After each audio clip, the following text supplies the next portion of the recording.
bonsoir très chers ses frères africains, africains. Bonjour, bonsoir très chers ses frères camerounais, camerounais. J'espère que vous m'écoutez. J'espère que vous m'écoutez. Donc, nous allons donc une fois de plus euh, échanger parce que l'année 2025 est spéciale, pas seulement pour le Cameroun, mais pour toute l'Afrique évidemment. Elle est spéciale pour le Cameroun, particulièrement parce que cette année 2025 est l'année de l'élection présidentielle, tant attendue. Élection qui va être en réalité la première véritable élection présidentielle de l'histoire du Cameroun. Donc dites-moi si vous m'écoutez. Donc depuis janvier, nous avons la grâce de Chiop aussi de pouvoir retransmettre des vidéos sur ma page principale Joko Christian, mais de façon indirecte. Ma page principale Joko Christian de 29 000 abonnés, qui reste stationnée à 29 000 abonnés parce que les, plusieurs abonnés se font désabonner par Facebook pour des raisons inconnues. Euh, mais c'est une page qui permet d'avoir un peu plus d'audience normalement. Donc une page de 29 000 abonnés. Mais je ne peux faire des directs ou des vidéos directement sur cette page. Il me faut passer par ma page secondaire Sadjoko, S-A apostrophe A, DJOKO, donc Joko. Je, une page de 6 000 abonnés. Je vous invite également donc à vous abonner sur ma page Sadjoko. J'espère que vous me suivez. Dites-le moi en commentaire, que ce soit sur ma page Joko, sur ma page Joko Christian. Dites-le moi en commentaire si vous me suivez. Nous avons plusieurs sujets ce soir. Je pense que les thèmes, vous pouvez les voir en commentaire pour l'instant. Nous avons plusieurs thèmes ce soir. Nous avons des thèmes en commentaire. Déjà, je compte sur vous pour me dire si oui ou non en commentaire, si vous m'écoutez, si le volume est bon et on lance. Nous allons parler déjà du problème halogène entre guillemets dans le sud du Cameroun, région de Monsieur Biapol, le chef d'État du Cameroun. Depuis combien d'années? Ça fait depuis 1982. C'est ce que je compte. Est-ce que vous m'écoutez? Dites-le moi. Voilà. Nous allons parler de la manifestation. euh, Avant la manifestation du 28 mars, la grande manifestation du 28 mars à Munich. Nous allons parler des EGR, les États généraux de la résidence. EGR dont la porte est ouverte à tout Camerounais estimant vouloir cette année 2025 le changement pour son pays. Euh, Nous allons également parler, comme je le disais tantôt, de la grande manifestation de Munich du 28 mars. C'est important. Chaque Camerounais doit être présent car il est question de dénoncer la fraude préélectorale, la fraude électorale d'Elecam en compagnie de la société allemande basée à Munich, Gizek en Devrien. Donc, Gizek en Devrien, ça s'écrit Giesecke, plus maintenant Devrien qui est Devrient, une société basée à Munich. Cette société et Elecam se charge de réaliser la fraude préélectorale au Cameroun. C'est la raison donc de cette manifestation de vendredi 28 mars 2025, dans un peu plus d'un mois, vendredi 28 mars 2025 à Munich. Voilà, donc euh, enfin nous allons terminer par euh, les activistes qui étaient déjà présents à Munich, justement, qui ont d'ailleurs même cette action d'activistes de ce 21 février. Des activistes étaient déjà présents à Munich, ça c'est ce qui est une excellente chose.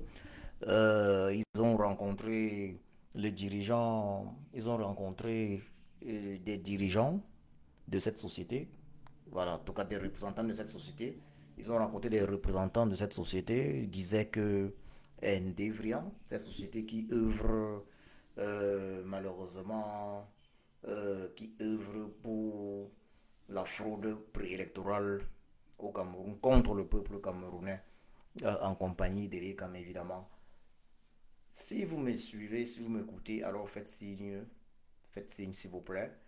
Et nous débutons les hostilités.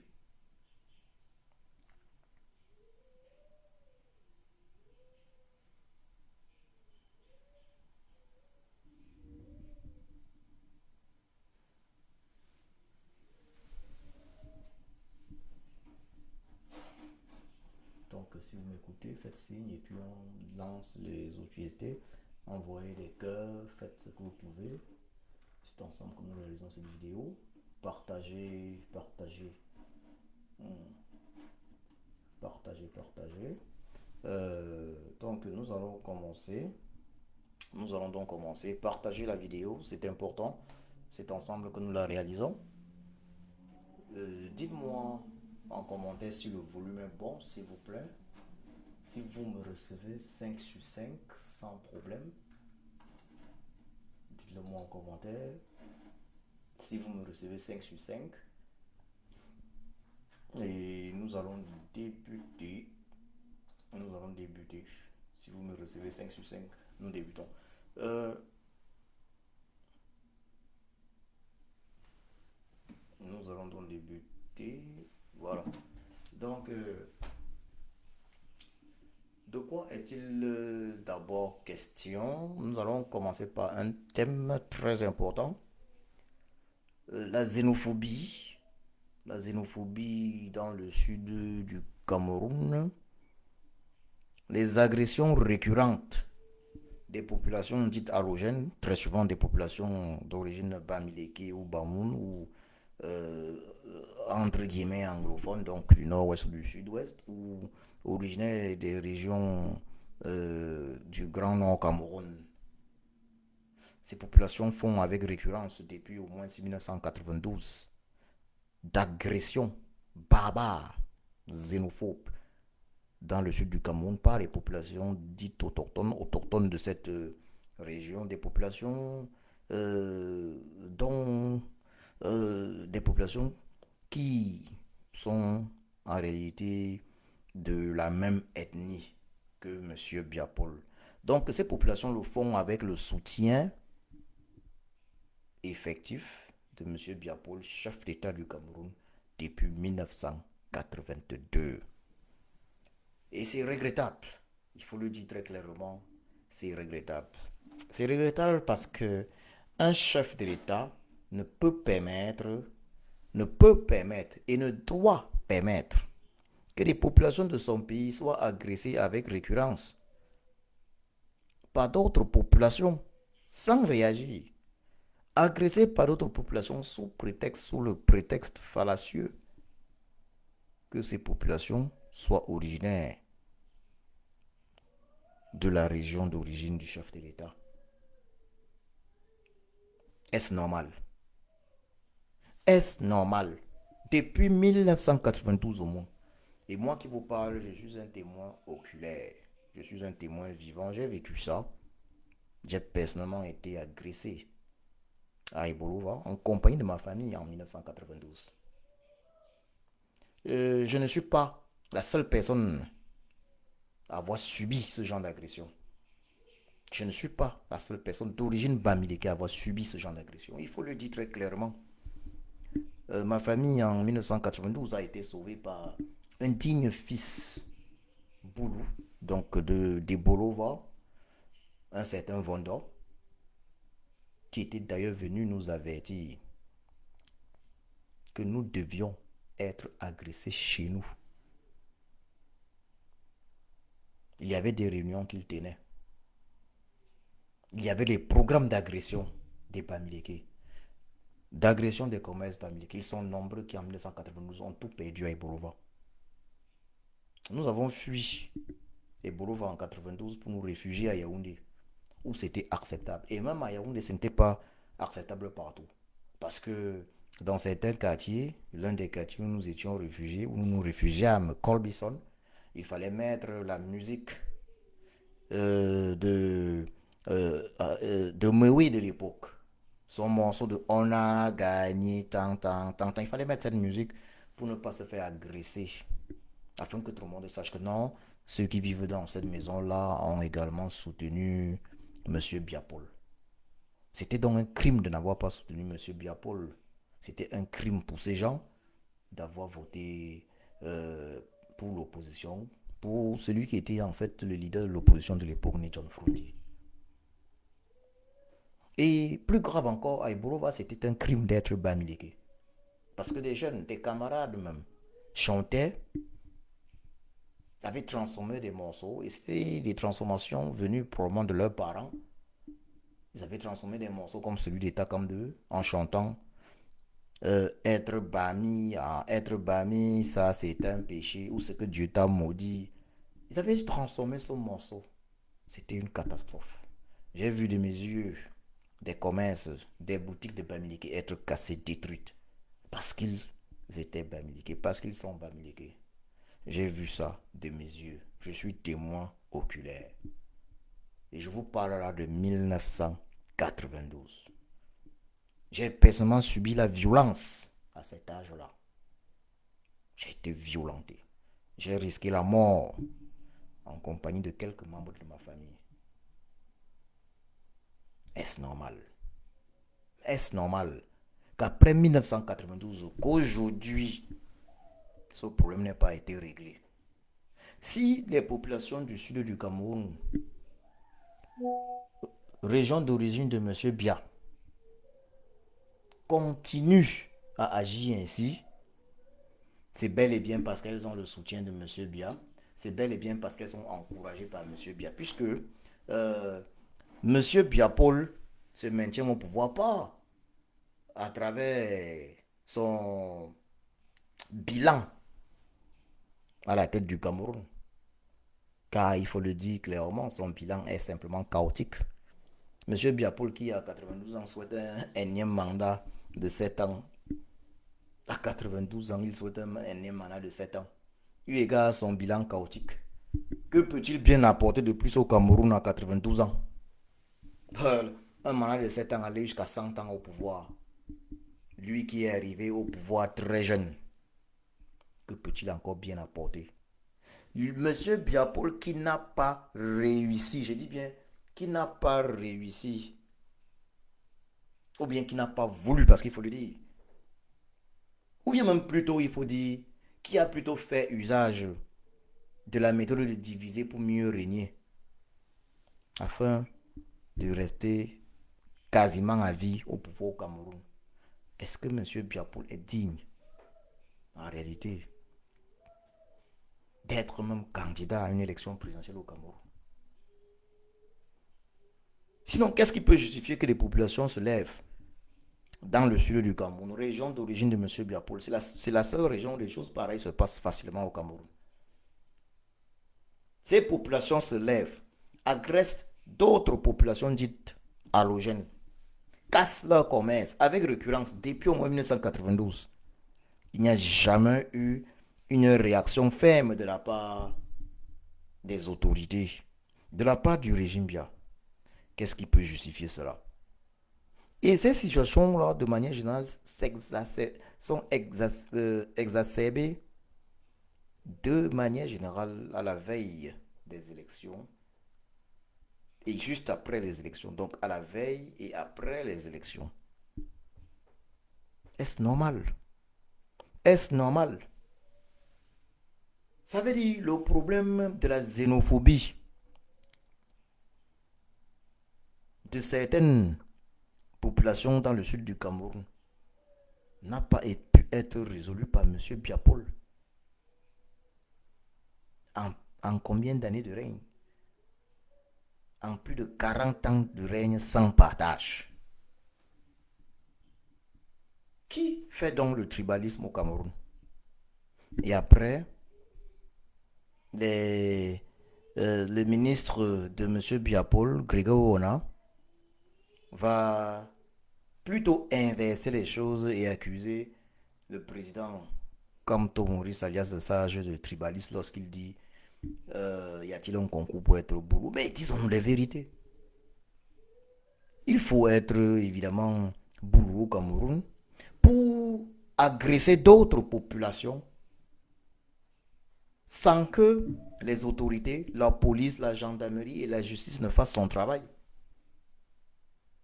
Oui, il faut le dire très clairement, il faut être boulot au Cameroun pour agresser d'autres populations sans que la justice, commençons, sans que la police, la gendarmerie, la justice, les autorités ne fassent leur travail. Depuis 1992, quelle a été la décision des autorités, que ce soit politique? Quelle a été la décision, par exemple, du système judiciaire en rapport avec ces agressions xénophobes, barbares, iniques, injustes des populations dites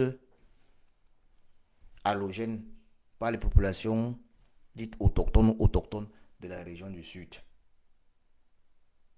Mais comment est-ce que les uns et les autres n'auront pas envie de faire un concours pour devenir boulou afin de ne plus faire l'objet de telles agressions dans leur propre pays?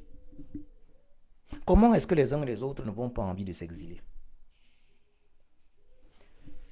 Vous voyez, le fait que M. Biapol n'ait jamais dénoncé cela, le fait que M. Biapol, le chef d'État du Cameroun, de fait depuis 1982, fasse usage justement de ce tribalisme, de cette division pour se maintenir au pouvoir. On retrouve des individus lugubres aujourd'hui en Allemagne. L'un de ces individus vient de faire l'objet d'une plainte. euh, une plainte, voilà, Sandy Boston. Euh, Sandy Boston était à Munich et elle a porté une plainte à cet individu. L'autre individu avait fait l'objet d'une plainte il y a quelques années. Un illustre activiste politique et moi, personnellement, et moi avions porté plainte à la police de Cologne. Cet individu-là s'appelle René, voilà, René Zamnik. René Zamnik, voilà. Euh, René Zamnik, en 2019-2020, faisait des déclarations appelées au génocide des Bamileke dans des groupes WhatsApp. Nous lui avons porté plainte. C'est René Zamnik, Joseph René Zamnik, est un Camerounais qui vit à Cologne, ou bien plutôt dans les environs, et avec qui nous avons, avant que la politique ne s'intensifie, avec qui nous avons eu à passer du bon temps à Cologne. Nous ne savions pas qu'il avait des intentions génocidaires avec un peuple au Cameroun. C'est lorsque les choses ont commencé, lorsque le désir du changement du peuple camerounais s'est intensifié, que nous avons constaté que Joseph René Zamnek était un barbare haineux, génocidaire, qui revendique l'extermination des Bamileke au Cameroun. Il avait déjà fait l'objet d'une plainte, plainte que j'avais retirée parce que euh, Joseph René Zamnek, Joseph René Zamnek, un aîné en âge parce qu'il est dans la cinquantaine, Joseph René Zamnek avait demandé pardon. Il était venu nous voir, il s'était excusé. Il avait demandé pardon. Il avait dit avoir été entraîné de façon. En fait, il avait expliqué toute une histoire. Nous avions cru. Nous avions cru. Donc, la communauté camerounaise de Cologne a cru. J'ai cru. Avant, malheureusement, de constater il y a quelques mois que Joseph René Zamnek s'était remis à faire des appels au génocide de Bamileke dans des vidéos TikTok. Il va faire une fois de plus l'objet d'une nouvelle plainte.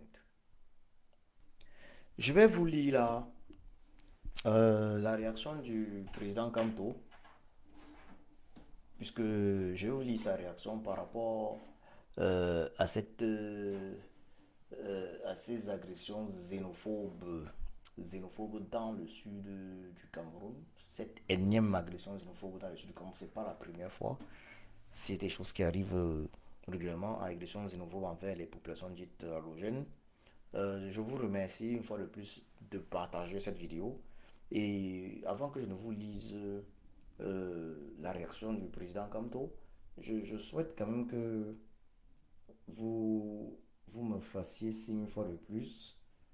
Voilà, que vous me fassiez signe, qu'il y ait interaction. Est-ce que vous m'écoutez? Faites-moi signe. Je souhaite qu'il y ait néanmoins interaction. Donc, faites-moi signe. Voilà. Je souhaite qu'il y ait, je souhaite qu'il y ait interaction.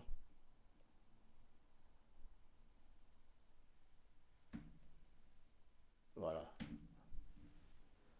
Donc, je souhaite qu'il y ait interaction. Mhm.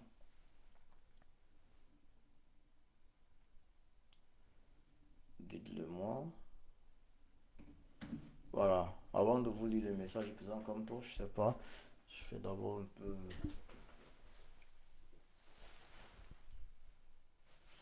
Si vous m'écoutez, faites-moi signe. Donc, ça va.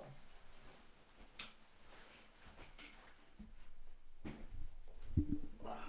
Faites-moi signe si vous m'écoutez.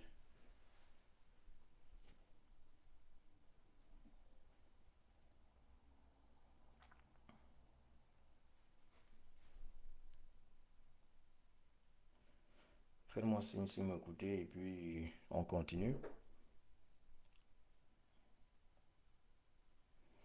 Donc, c'est sur vous que je compte. Comptons sur vous, vos partages. Euh, Ce sont vos partages qui permettent vraiment, ce sont vos partages qui permettent que la vidéo soit euh, voilà, que le contenu de la vidéo, le contenu de la vidéo soit effectivement apprécié par les uns et les autres. C'est sur vous, évidemment, que je compte. Ce sont vos partages qui permettent que les choses avancent. Et je vous en remercie déjà pour ceux qui l'ont déjà fait. Je lui dis merci et je demande d'ailleurs de repartager. Si vous ne partagez pas, les uns les autres n'entreront pas en possession du contenu de cette vidéo. Ils sont nombreux qui ont déjà dit Joko, à la Joko, ben on ne te voit plus, tu ne fais plus de vidéos, mais j'en fais. Mais seulement mes pages Facebook, comme je le disais, font l'objet de restrictions massives. Ma page principale, le Joko Christian, de 29 000 abonnés. Donc c'est sur vous que je compte. Partagez et faites signe. Partagez et faites signe. Partagez et faites signe. Voilà. Partagez et faites signe si vous m'écoutez. Hmm. Partagez et faites signe si vous m'écoutez. Ouais. Donc nous allons donc continuer par le message, comme je le disais tantôt, du le message, la réaction du président élu en dehors de toute faute électorale lors de l'élection présidentielle de 2018. Nous allons continuer par sa réaction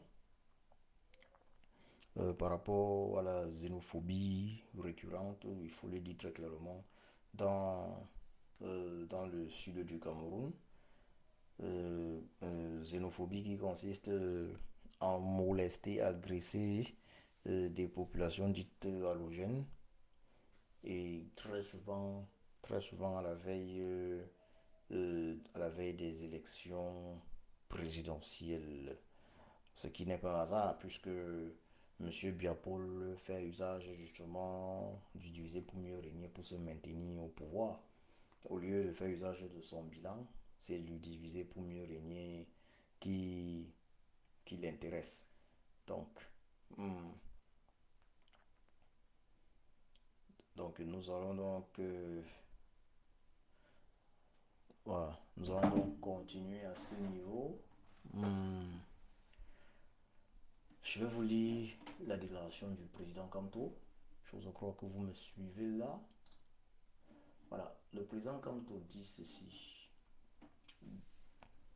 Nous allons donc lire sa déclaration. Hein? J'espère que vous m'écoutez. Voilà, j'espère que vous m'écoutez. Faites signe avant que je ne commence. Le président Kamto dit ceci. Déclaration. Voilà, ça je lis. Je lis le tweet du président Kamto. Déclaration. Halte aux violences récurrentes contre les Arogènes dans la région du Sud. Socle grandique du président de la République en fonction à la veille du scrutin présidentiel de 2025.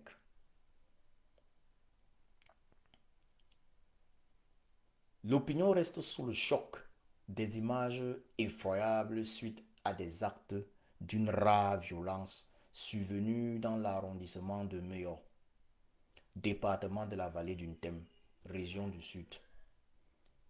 Le 20 février 2025 est largement diffusé sur les réseaux sociaux. Donc là, je vais reprendre ce petit paragraphe. Je vais reprendre ce petit paragraphe. C'est le président Kanto, je suis en train de citer, je suis en train de lire sa publication. Je suis donc en train de lire sa publication. Je reprends ce paragraphe rapidement. L'opinion reste sous le choc des images effroyables suite à des actes d'une rare violence survenus dans l'arrondissement de Meilleur, département de la vallée du Thème, région du Sud, le 20 février 2025, et largement diffusé sur les réseaux sociaux. Sous toutes les réserves, il semblerait que ces actes haineux et de vandalisme des commerces et autres biens des personnes dites allogènes entre guillemets, il précise allogènes entre guillemets, considérés comme des étrangers dans leur propre pays, ait eu pour origine un crime crapuleux qui serait d'ailleurs encore à élucider. Ce crime qui a causé la mort d'un habitant de la localité a été précédé par le meurtre d'un premier habitant quelques jours seulement avant. Mais, curieusement, ce premier crime n'aurait pas suscité la fureur populaire que l'on a déplorée le 20 février après le second meurtre. En mon nom personnel et au nom des militants et sympathisants du MRC, j'adresse aux familles des différentes victimes mes sincères condoléances. Aux blessés, j'adresse mes vœux de prompt rétablissement. J'exhorte le gouvernement à apporter toute aide nécessaire aux personnes qui ont subi des pertes matérielles pendant cette folie meurtrière. Le MRC rappelle que le crime n'a pas de tribu ni d'ethnie, encore moins de langue. Aucune tribu, aucune ethnie, aucun groupe linguistique ne peut être comptable ni pénalement ni moralement d'un délit ou d'un crime commis par un de ses membres. Par ailleurs, nul n'a le droit de se faire justice, même pas en cas de crime crapuleux.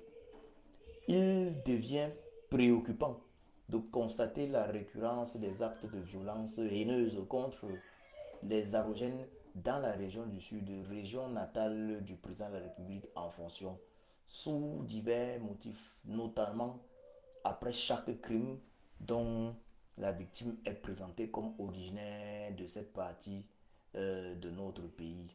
Il est révoltant de voir l'attitude tout à fait non professionnelle des forces de sécurité pendant ces différentes poussées de violence contre des Camerounais venus d'autres régions du pays pour des actes qui ne sont rien d'autre que des crimes punis par la loi pénale. Les autorités administratives et les forces de sécurité donnent l'impression que la région du Sud est une région à part du Cameroun, où elles n'obéissent pas aux mêmes exigences de maintien de l'ordre que dans les autres régions de notre pays. Que le code pénal qui encadre les actes des officiers de police judiciaire y est différent de celui qui a cours dans le reste de la République. Le zèle avec lequel ces mêmes autorités administratives et sécuritaires répriment les militants du MNC à travers le pays, notamment dans la région du Sud, tranchent avec leur attitude passive ou accommodante et coupable pendant ces actes de barbarie contre les Agogènes entre guillemets. Le président Kamto, alias ça je précise bien Agogènes entre guillemets. Le gouvernement doit mettre fin de toute urgence à cette sauvagerie récurrente. Et effectivement, depuis au moins 1992, j'en ai été victime, ma famille et moi. Plusieurs Bamilekans ont été victimes à Ebolova. Je le dis encore ici, ma famille et moi avons été sauvés à Ebolova par un digne fils Boulou, un digne fils du Sud, un certain Vondo d'ailleurs, qui nous avait averti de l'imminence d'une agression vraiment, ça veut dire planifiée, d'une agression planifiée. Ils avaient un programme d'agression, il faut le dire, de tous les Bamileke. Voilà, particulièrement des Bamileke. Continuons. C'était une parenthèse, continuons. Nous sommes arrêtés à quel niveau? Donc, le gouvernement, le président Kamto dit, quand le président Kamto dit, le gouvernement doit mettre fin de toute urgence à cette sauvagerie récurrente. Bien plus, les élites politiques, économiques, sociales, intellectuelles, traditionnelles et religieuses de la région concernée doivent dénoncer publiquement ces actes qui n'honorent pas les populations de la région du Sud qui jouissent pourtant d'une vieille réputation d'accueil des autres Camerounais. Ces actes incompréhensibles mettent gravement à mal la cohésion nationale et le vivre ensemble si cher à tous les Camerounais. Leur prise de parole publique urgente est d'autant plus nécessaire que notre pays est à quelques mois d'une élection présidentielle cruciale pour son avenir. Le scrutin présidentiel à venir est déjà largement pollué par la haine tribale et ethnique grandissante et décomplexée que le gouvernement laisse des individus, des individus bien identifiés distillés à longueur de journée dans certains médias.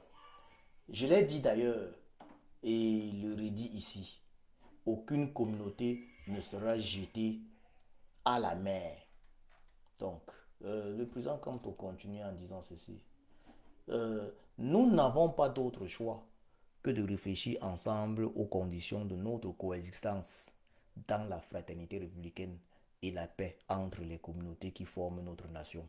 Fayaoundé, le 22 février 2025, Maurice Kamto, président national du MNC, candidat du MNC et de l'APC à l'élection présidentielle de 2025 à venir.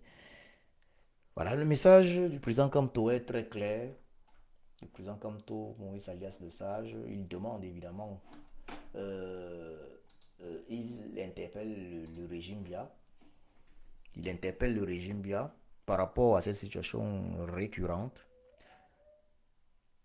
Il demande que quelque chose soit fait afin que cela ne se reproduise plus. Il interpelle toutes les personnes, les populations originaires du Sud. Il les interpelle, il leur dit ceci, que chacun se désolidarise de ce genre d'actes barbares et xénophobes. Certains posent ces actes-là, mais les autres doivent s'en désolidariser. Parce que c'est des crimes. Ce sont des crimes en réalité punis. Des crimes en réalité punis, il faut le dire très clairement, punis par la loi. Ce sont des crimes punis par la loi. Donc, à la veille de chaque élection présidentielle, on se retrouve quasiment toujours dans ce genre de situation. C'est, c'est un peu comme, c'est une espèce de, c'est une répétition. Les choses se répètent tout simplement. Les choses se répètent tout simplement. Mais 2025 va être différent. Nous avions parlé de plusieurs autres thèmes. Nous allons aller assez rapidement. Ça va être rapide. J'invite les uns et les autres à partager une fois de plus cette vidéo.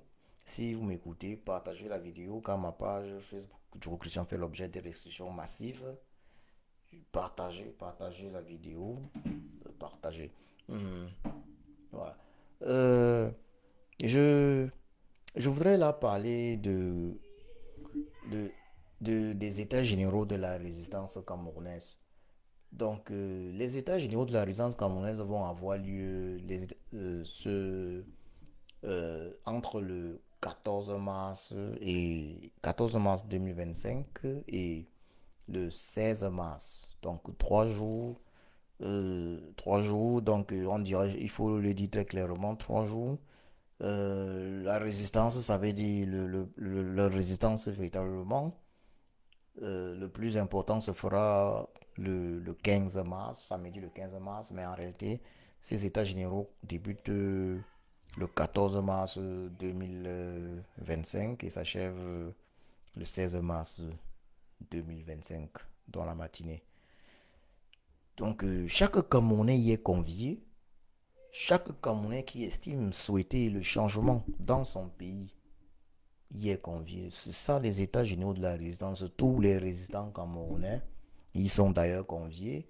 Euh, où qu'ils soient, qui qu'ils soient, tous ceux qui veulent le changement au Cameroun, indépendamment même de leurs obédiences politiques et autres. Toute personne est conviée, toute personne qui souhaite le changement au Cameroun est conviée euh, à ces états généraux de la résistance EGR qui vont avoir lieu de vendredi 15 mars à, à dimanche, de vendredi 14 mars, que dis-je, voilà, à dimanche 16 mars. C'est important de faire le déplacement. J'invite là les Camerounais qui euh, veulent le changement, qui qu'ils soient, où qu'ils soient, du moment où ils vivent dans cette diaspora particulièrement, s'ils sont présents, faites le déplacement, c'est important. C'est important. C'est important. Les états généraux de la résistance. Nous sommes là. Cette année, en réalité, est une année spéciale pour notre pays, le Cameroun. C'est une année spéciale. Parce que là, les uns et les autres ne s'en rendent pas compte. 2025 est une année spéciale pour le Cameroun. Donc, ces états généraux de la résistance font partie de l'agenda en réalité de la résistance camerounaise. Que toute personne se sentant euh, que toute personne ayant envie de voir le Cameroun changer fasse le tour. Que toute personne ayant envie de voir le Cameroun changer se retrouve là à Bruxelles, parce que ce sera lieu à Bruxelles, cette réunion des États généraux de la résistance du 14 mars au 16 mars 2025. Pour ceux qui ne peuvent pas arriver le 14 mars, ils peuvent arriver le 15 mars. Il faut être présent. Soyez nombreux lors de cette conférence, cette grande réunion, états généraux de la résistance. Cela concerne toute personne, voilà, éprise de justice, toute personne souhaitant le changement au Cameroun.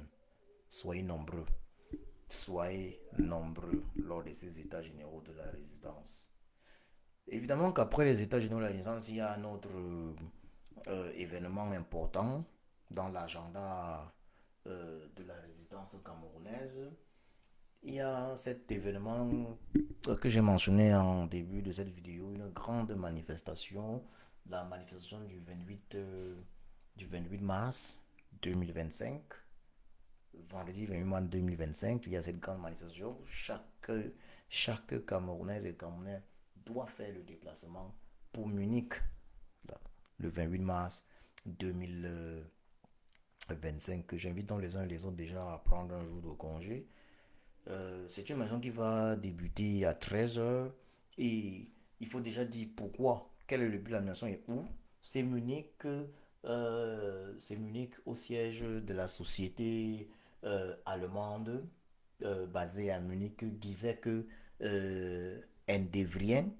Giesecke Endevrien. Je lis en allemand quand je dis Giesecke und Devrien, c'est en allemand que je lis. Je peux épeler, c'est Giesecke. Donc, je peux épeler G-I-E-S-E-C-K-E et donc Devrient, D-E-V-R-I-E-N-T. Donc, je ne sais pas si j'ai bien si vous m'entendez. Donc, la société allemande Gizek et Devrient est complice d'Elecam dans la fraude préélectorale. C'est une société qui est chargée de numériser le fichier électoral du Cameroun, de le rendre électronique.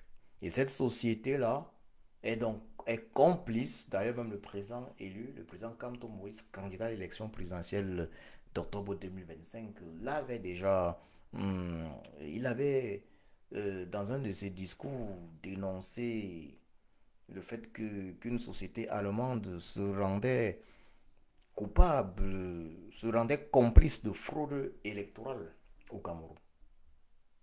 Et c'est très grave. Nous avons le devoir de faire le déplacement donc pour Munich. Euh, un jour de travail, le vendredi est plus pratique parce que vendredi la semaine est quasiment terminée. Donc c'est plus simple de demander un jour de congé, sachant que le lendemain c'est le week-end. Le vendredi c'est le meilleur jour. Nous avons choisi vendredi à 13h. Vous êtes donc tous conviés. Voilà. Tout Camerounais souhaitant donner une chance au Cameroun pour le changement par les urnes, doit faire le déplacement pour Munich. Doit faire le déplacement pour Munich ce 28 mars 2025. Vendredi 28 mars. Vendredi 28 mars 2025. Prenez déjà un jour de congé. Un jour de congé et puis rendez-vous vendredi 28 mars 2025 à Munich au siège de la société allemande Gisek Endevrien qui se rend coupable, qui se rend coupable effectivement de fraude préélectorale, voilà, avec Elecam. Voilà, c'est un crime. Nous devons aller dénoncer ce crime-là. Ensemble, nous devons aller dénoncer ce crime. Ensemble, nous devons aller dénoncer ces crimes. Nous espérons que ce message va passer, que les Camerounais vont venir nombreux, partager cette vidéo au maximum, partagez-la au maximum. Je voudrais donc terminer cette vidéo en vous informant du fait que vous avez pu le connaître sur les réseaux sociaux déjà.